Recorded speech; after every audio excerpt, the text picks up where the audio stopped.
All right, greetings everyone. This is Eric, founder and CEO of Cubicle Investing. Definitely visit the website at cubicleinvesting.com, and there you can download my free ebook that will teach you the basics of options trading. All right, so today is Wednesday. It's March the 15th. It's approximately 12:15 p.m. Eastern Standard Time. And so as you can see here, I am in a trade. So basically, I have a position on. I have a short strike on at 39.30 on the call side. And on the put side, I have a position, I have a short strike on at 37.85. So now, as you can see on my chart here, this here is a 5-minute chart of the S&P 500 or the SPX. This here is a 1-minute chart. So what I've done is so every day I've been basically marking off a 3%, 2%, 1% move to the upside in reference to the opening price, right? So wherever the opening price is for the trading session, I mark off a 1% move to the upside, 2%, and 3%. And I do the same thing to the downside, again, with respect to the opening price. And the reason why I've been doing that is because I did some research going back, looking at approximately 20 years worth of data. So going from 2002 to 2022. And so what I did was I essentially looked at the percent change, or the percent difference from the high of the day versus the opening price and the low of the day versus the opening price.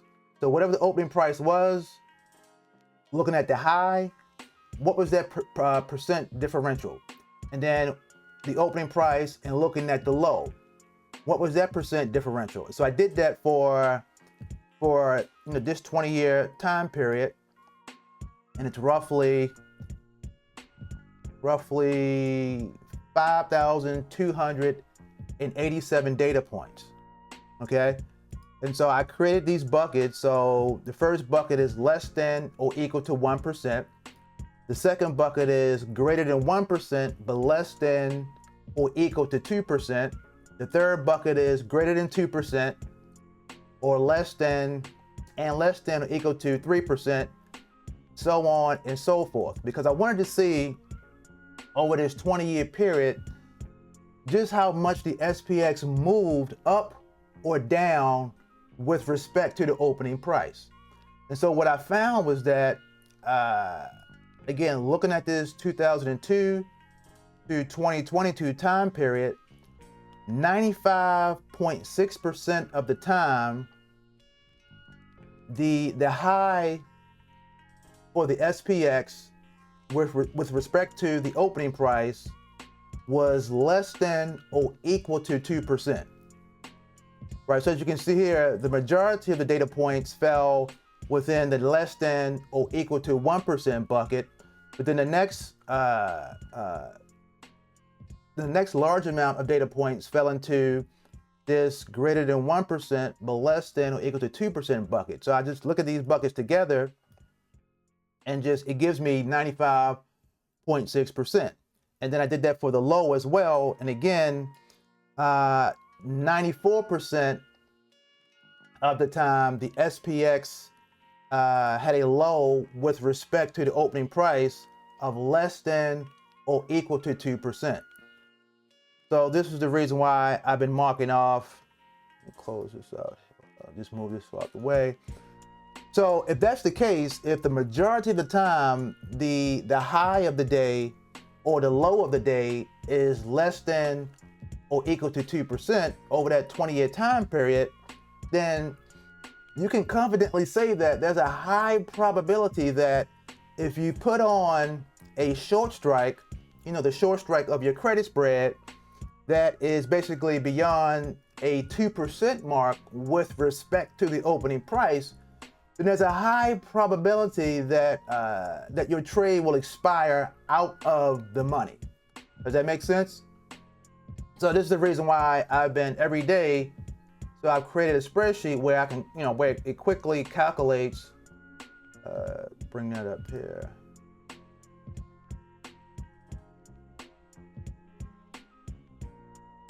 So this is the reason why I created this spreadsheet here that quickly calculates those percent differentials with respect to the opening price. So I basically just look at the opening price every day, and then the spreadsheet calculates these various percentage moves to the upside for the high, the potential high, and also the percent differentials to the downside, again, with respect to the opening price. And so again, it's just all about thinking in terms of probabilities and not really knowing exactly what's going to happen, or really not knowing what's going to happen at all, but just thinking of in terms of probabilities, right? So that's what trading is all about. It's about thinking in terms of probabilities and trying to get an edge so that your trade has a high probability of being successful based upon whatever edge you may have discovered. And so is this an edge? I would say yes, because it gives you an idea that, so basically an edge, and this is a definition I got from the guy who wrote the book, Trading in the Zone. I forget his name right now, but having an edge means you are familiar enough with the market that you can determine with high probability that one thing will happen over another. So just having this data, this 20 years worth of historical data, it gives you somewhat of an edge because you can be pretty confident that that one thing has a higher probability of happening over another. So the one thing that I'm banking on is that that the market on a daily basis will rarely go beyond a 2% move up or a 2% move down with respect to the opening price, right? Not saying it can't, because obviously there were some data points that actually fell. Let me bring that spreadsheet back up. There's obviously some data points that fell in those higher percent differential buckets, right? So less than 1% of the time, the market had a high that was greater than 5% with respect to the opening price. But again, what are the chances of that happening very often? Very slim, very slim. So yeah, so this is the reason why I've been marking these percent differentials off on my chart every day, and just trading based upon that. Not really looking at, I like to look at the Bollinger Bands, because the Bollinger Bands kind of gives me sort of my guardrails, if you will, because the price of the underlying likes to stay within those guardrails of the Bollinger Bands. So so having this information gives me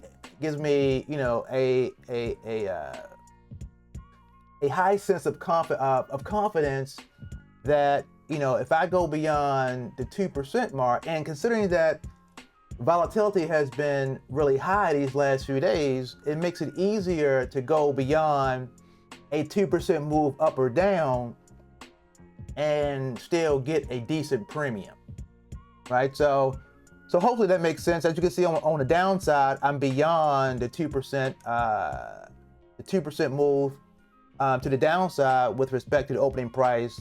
But on the upside, I'm actually, probably, maybe 1.3, 1.4% above the opening price.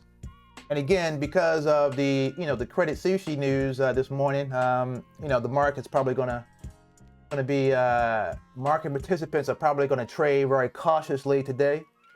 So it made sense for me to put on a non-condor and just take advantage of the fact that the market is probably going to move in a pretty tight range today. And so we do have the FOMC meeting coming up next week. And considering what happened with SVB and also Signature Bank, there's a high chance folks are banking on the Federal Reserve actually not raising the interest rate at all come March 22nd, which I don't think is going to take place. They'll probably just do a 0.25% or a 25% basis point rate hike, but who knows? But yeah, so that's where I am. So I have I feel pretty confident about my position, and so I may come back and give you guys an update to let you know how the position is panning out, and maybe an hour before the market closes. All right, I'm back, guys. So it is currently 3:23 p.m. So a little more than 30 minutes before the market closes today. As you can see here, this here is the 1-minute chart, right? And then we got the 5-minute chart over here. So as you can see, the price of SPX has been pretty much trading sideways. Now that was after it had a 70-point decline earlier today, and it pretty much started basing out, if you will, to a large degree. Just got a small pump here at around the 215, 230. I'm sorry, roughly 215 when the market started to pump. But nevertheless, if you look at the market internals, just pull it up here. If we look at the market internals, we can see that clear this out. The fact that the advanced declining indicator is at a negative 1705, that's a major headwind, a major weight on the price of the underlying, if you will. And then all the volume and the volume up, volume down indicator is definitely suppressed itself. So even though the market started to pump slightly at around 215, I knew that pump wouldn't sustain because of the market internals that we see here. So as I mentioned before, increasing the probability of your trade being successful, at least for me, looking at that 20 years worth of historical data and recognizing that the price of SPX normally does not move more than 2%. The high of the day and the low of the day for the SPX with respect to the opening price rarely does it move beyond 2%. So having that information is extremely helpful when it comes to selecting your strike prices, right? So as you can see here on the upside, I'm actually below the 2% mark, but on the downside, on the put side, I am beyond the 2% move. Again, looking at the opening price. So again, a little less than 30 minutes before the market closes. So I'm actually up $269 in this account, my Thinkorswim account, and then in my Tasty Trade, no longer Tasty Works, right? I am actually up. So you can see the actual position here on Tasty Trade. I'm actually up 206. Well, the credit was 260. I'm up 240 right now. So I'll be walking away with the entire 260. And then in the Thinkorswim account, I'll be walking away with the entire, it should be roughly around $290, $300. So it's a little over $500 on today. Close to $600 when you look at both accounts. So again, I really like the volatility that we've experienced the last couple of days. Again, because the higher the volatility, obviously the higher the premiums that you can receive for selling credit spreads, and also the further away you can get from the price of the underlying while still getting a really decent premium. So hopefully that first video segment actually gave you guys some good information with regard to, looking at historical data. You might want to, use that as a means for putting on your credit spreads, or naked options. I do sell naked options from time to time. So just depends on what the market gives me. Nevertheless, that's it for me. Hope you guys have a good day. Take care.